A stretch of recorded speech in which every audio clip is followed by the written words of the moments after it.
Cześć, z tej strony Dawid. W dniu dzisiejszym chciałbym krótko porozmawiać o upadku FTX-a, o tym, co się stało i dlaczego kryptowaluty nie są złe, ale tak naprawdę mogą być wykorzystane w złych celach, zresztą jak wszystko, jeżeli dostaną się w niepowołane ręce lub zostaną użyte przez oszustów jako jeden z argumentów w różnych metodach manipulacji. I wróćmy do samego upadku FTX-a. W listopadzie 2021 roku upadła jedna z większych giełd kryptowalutowych, którą zarządzał sam Bankman-Fried. Giełda została zamknięta, a ludzie, którzy przetrzymywali tam środki, zostali z niczym. I teraz, kogo to jest wina? Czy to jest wina tego, że kryptowaluty są złe, że Bitcoin jest zły, jest oszustwem, że Ethereum jest oszustwem, że Solana jest oszustwem? Czy to jest naprawdę tego wina? Czy jak jakikolwiek bank zupełnie niedawno upadał w Stanach Zjednoczonych, czy to Silicon Valley Bank, czy First Republic Bank, gdy tam pojawiały się kłopoty, to czy ktoś krzyczał, że dolar jest zły, że wszystkie waluty tradycyjne są złe, są shitem, są oszustwem? No nie. I jeżeli upada giełda kryptowalutowa, która była prowadzona przez oszusta, to znaczy, że kryptowaluty i Bitcoin jest zły? Nie. To znaczy tyle, że sam Bankman-Fried był zły, źle zarządzał firmą, kryptowalutami, finansami, albo po prostu celowo okradał ludzi, natomiast nie ma to żadnego związku z tym, że Bitcoin jest zły. Bitcoin jest technologią, służy do przesyłania wartości. Dolar jest pieniądzem fiducjarnym, również służy do przesyłania wartości. Jeżeli trafi w niepowołane ręce, to może zostać faktycznie użyty do tego, aby okraść ludzi. I teraz jeżeli ktoś podszywa się pod firmę kurierską, która wysyła paczki, to czy te paczki są złe, czy ta firma kurierska jest zła?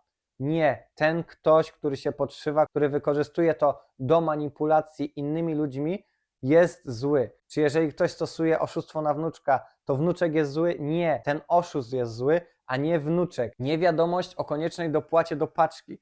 To my musimy wiedzieć, w jaki sposób chronić się przed takimi oszustami, w jaki sposób ich rozpoznać. I na moim kanale w przyszłości również pojawią się filmy, które będą przedstawiać metody stosowane przez oszustów, które wykorzystują temat kryptowalut. Natomiast pamiętajcie, same kryptowaluty nie są złe, nie są ani dobre, ani złe, tak samo jak broń. Jeżeli broń, która z definicji miała bronić, wpadnie w niepowołane ręce, w ręce zabójcy, to zostanie użyta nie do bronienia, tylko do zabijania i tak samo jest z kryptowalutami. Dlatego jeżeli upada jakakolwiek giełda, jakikolwiek projekt, który był centralnie zarządzany, a przypominam, że ideą kryptowalut jest wolność i decentralizacja.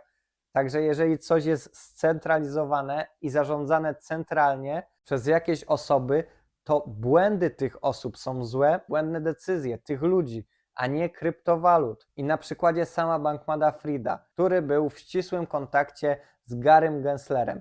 Do dzisiaj nie wiemy, na czym ta relacja polegała i o co tam chodziło, natomiast wiemy, że sam Bankman-Fried dofinansowywał zarówno republikanów, jak i demokratów. Natomiast jedno jest pewne. Przewodniczący SEC powinien chronić inwestorów przed potencjalną utratą środków i oszustwami. Natomiast pan Gary Gensler ma problem z zatwierdzeniem spotowego ETF-a na Bitcoina, ale pozwala giełdom w Stanach Zjednoczonych stosować dźwignię. Uwaga, na dźwigni statystycznie traci około 90% graczy, ponieważ jest to zwykły hazard. I pan Gary Gensler nie ma żadnego problemu, żeby to było legalne w Stanach, ale umożliwienie regulowanym podmiotom czy instytucjom finansowym w Stanach Zjednoczonych inwestowania w Bitcoina jest już problemem. Nie wiem, nie mi to oceniać, sami to ocencie, natomiast pamiętajcie, że kryptowaluty nie są z natury złe, ani nie są z natury dobre. One mają pewne cechy, pewne możliwości, można je wykorzystać w jeden, ale i również drugi sposób. I tak naprawdę upadek jakiejś wielkiej giełdy, jaką było FTX, nie jest związany z tym, że Bitcoin służy do prania pieniędzy, czy Bitcoin to piramida finansowa, ponieważ tak nie jest, to są głupoty, tylko i wyłącznie ma to związek z tym, że pan sam Bankman-Fried celowo prowadził pewne działania, myślał, że ujdzie mu to na sucho i aktualnie panu samowi Bankmanowi Friedowi grozi ponad 100 lat więzienia,